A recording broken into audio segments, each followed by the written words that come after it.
Alright, good evening folks, it's Enforcer Matt, and welcome back to another Short War video, and today we have very big news coming out of Ukraine and coming out of the Middle East. But by far our biggest piece of news of the day is coming out of Germany, as we have gotten word that the incoming German administration is willing to send the long-range Taurus missiles to Ukraine to fight the Russians, and that is a very big move, and it's invoking a lot of threats from the Russian officials as of today toward the German government. So that is a very big story happening right now. We have all the news on that, and we also have news as well about the ongoing Iran talks between the United States officials and the Iranian officials, and where that is currently leading us right now in negotiations. And also we do have some news out of North Korea. But with that, we're jumping into our first article of the day, which goes to OSINT Technical. And this is our biggest story of the day. Right now we are getting word that the future German Chancellor Merz says he will be willing to send the Taurus cruise missiles to Ukraine, and Merz also indicated that the missiles would be allowed to strike high-value Russian targets, specifically calling out the Crimean Bridge, and Merz will take office next month. And this is a very big story right here, because Ukraine's been asking for these missiles for quite a long time. In fact, they've been asking for it for well over a year, and Germany's been flip-flopping on actually sending these to Ukraine, but it sounds like the incoming chancellor is willing to actually send these and pull the trigger on it. And this will of course cause some escalation from the Russian side, and we're already seeing some threats being lobbed by Medvedev and some other Russian officials toward the Germans about this recent move right here. So this is going to turn some heads, and once again, it is a big move to help Ukraine in the near future. But moving on to our next post here, this one is actually some news about the Taurus missile and tells us a little bit more about its capabilities and why this missile is so important to the Ukrainian war effort. And as we can see right here in the article, the Taurus is a German-Swedish air-launched cruise missile manufactured by Taurus Systems, and apparently this missile has a very long range of about 300 miles or 500 kilometers on it, and it also incorporates stealth technology. So this missile right here is actually closely related to the Scalp EG in many respects, but it does have some different things and different attributes to it, which make it a little bit more potent than a Scalp, but not very much. Just a little bit different from it, but it is a very potent missile and carries a very large payload as well, about 1,000 pounds of payload on the warhead. So very impressive to see, and a very potent missile that Germany is going to be allegedly handing over to the Ukrainians within a month or so. So very good to see. But moving into our next post here, this one goes to Polymarket Intel. And like I said, the threats are already flying from the Russian side toward the Germans, and right now we've heard Dmitry Medvedev, the mad dog of Russia, who's the deputy chairman of the Security Council of Russia, has started lobbing some very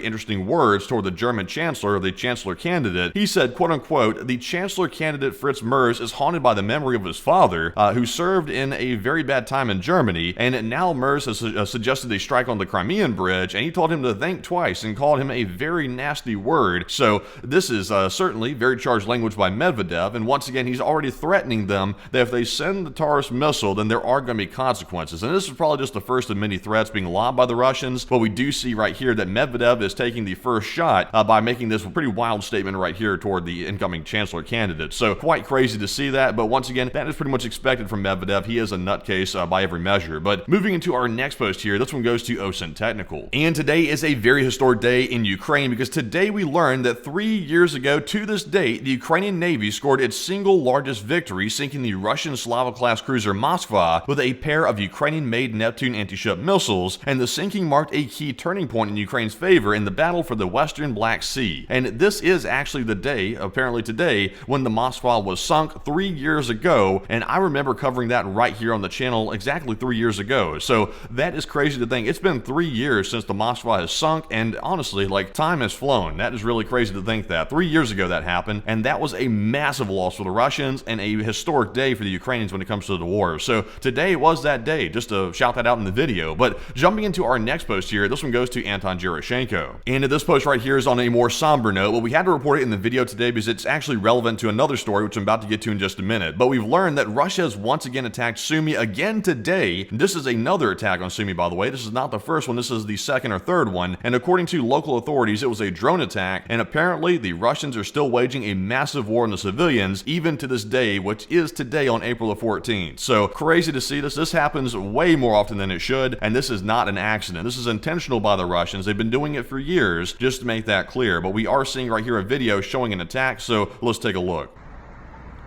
And as you can see, there appears to be some damage here and smoke rising from these buildings right here in Sumy. And this was allegedly a drone attack by the Russians today, as opposed to the other attack yesterday. So very bad to see. Once again, this is not a military target. Sumy houses civilians, and this is where civilians live. So we're seeing another attack right here on the video showing us that that is indeed the case. But moving on to our next post here, this one goes to Max24. And not only did we see an attack in Sumy, but also, allegedly, the Russian armed forces are already deliberately hitting passenger trains, and today they fired drones at a train in the Chernihiv region half an hour before departure, and luckily the passengers had not yet boarded the train and there were no casualties. But as you can see right here, the train had a couple of windows blown out. There's one of them right there, and we also got a close-up of the window as well. You can see it's blown out, and it looks like there's some damage to the metal on the train, and also the glass is broken out. So thankfully nobody was on board the train, but once again another example of the Russians targeting civilians one way or another. So we do see that in the post from Max. But moving on to our next post here, this one goes to Anton Gerashenko. So we actually did get an official reaction from the U.S. officials as to the attack on Sumy the other day, and I don't think this response right here includes the attack on Sumy today, but we did see a response to yesterday's attack, and we did see here that the U.S. president reacted to the strike on Sumy yesterday and said, quote unquote, "I think it was terrible, and I was told they made a mistake," meaning the Russians made a mistake, "but I think it's a horrible thing." So objectively speaking, by any measure, that was not a mistake. The Russians have hit the civilians so many times I can't even keep count of it anymore, and to say the Russians made a mistake is obviously not the case, and that's just passing the buck. So we're seeing that once again. There's excuses being made for the Russians as to why they're striking civilians on a daily basis, and that is pretty much par for the course right now. So that is the official U.S. response, a very weak response by any objective means, and once again, I was hoping they would condemn that by every measure and start putting punishment on the Russians, but that does not appear to be the case. It looks like we're going to sort of overlook the fact that civilians are getting butchered by a madman who is hell-bent on destroying the world. But we're going to pass on that for right now and move on to our next post, and this one goes to the Kyiv Post. And also on another front, we are learning of another issue today that Ukraine is facing, and right now we've heard from the Kyiv Post that apparently Kyiv doesn't hold many of its best defensive weapon, the Patriot air defense system stocks of its missiles, and they're now running low on Patriot air defense missiles, and apparently the US is allegedly not sending more to Ukraine, and they're allowing Russia to exploit a growing lack of coverage because those missiles are not arriving in enough quantity to actually maintain the Patriot air defense system. So that is what we're hearing allegedly from Ukraine today, and of course, with that allegedly being true, I would say that is certainly not a good thing because they need the Patriot. That is an air defense system, by the way. That is not an offensive system. That is one that is used to defend the civilians. And once again, the Russians are launching attacks on the civilians, and they need the Patriot to be in functioning order to make sure they're defending them properly. So right now, they say they're running low, and it's actually causing a lack of coverage amongst their civilian population. But moving into our next post here, this one goes to Disclose TV. And we also got another official U.S. reaction to that statement as well about them running out of the Patriots, and apparently Ukraine is trying to buy the Patriot missiles in the background. They're not trying to simply ask for them, they're trying to buy them off the United States, and it appears that is being stymied at the moment. So we are hearing the U.S. president did comment on this and told Zelensky that you don't start a war against somebody that is 20 times your size and then hope that people give you some missiles.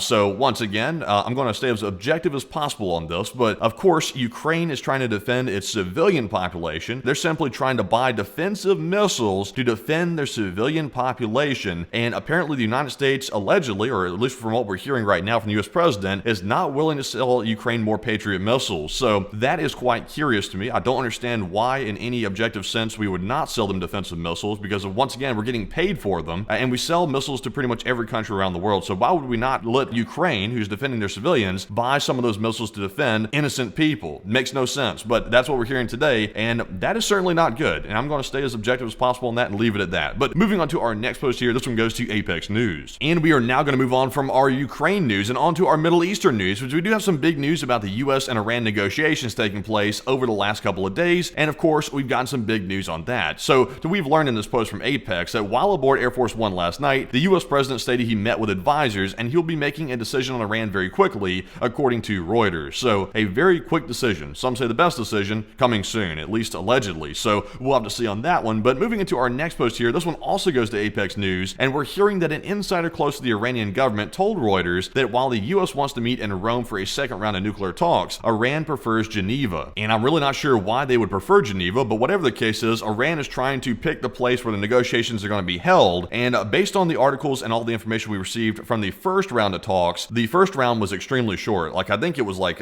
15 or 20 minutes or something like that, or at least that's what we saw. So not very long talks at all. And once again, we really didn't hear much about the result of those talks, so we're not sure if it went good or bad, but they are allegedly meeting for a second round of talks, either in Geneva or Rome, one or the other. So it sounds to me like Iran is stringing us along, but that's just my assessment. It sounds like they're doing the same tactic that Russia was doing over Ukraine just a couple of weeks ago. So this sounds pretty familiar. But moving into our next post here, this one goes to Apex News once again. And we've got yet even another reaction from the US president about what he thinks about that. So he says, a week between first and second Iran nuclear meetings means Tehran might be tapping us along, according to the US president. So tapping us along, I assume that means they're stalling, meaning Iran is stalling. So I would say that is an accurate assessment, and I would say that maybe lessons are being learned about what the Russians just did, and maybe it's being applied to Iran this time, or maybe there's a double standard. I'm not really sure, but of course, we're hearing here that there's apparently some stalling taking place when it comes to Iran in the president's view, so we're hearing that. But moving on to our next post, this one goes to the Intel Frog. And on another interesting note, we did see all 6 B-2 Spirits visible in the satellite imagery from today at Diego Garcia in the Indian Ocean. And let's take a look at this footage right here, actually this photo right here. This shows you 1, 2, 3,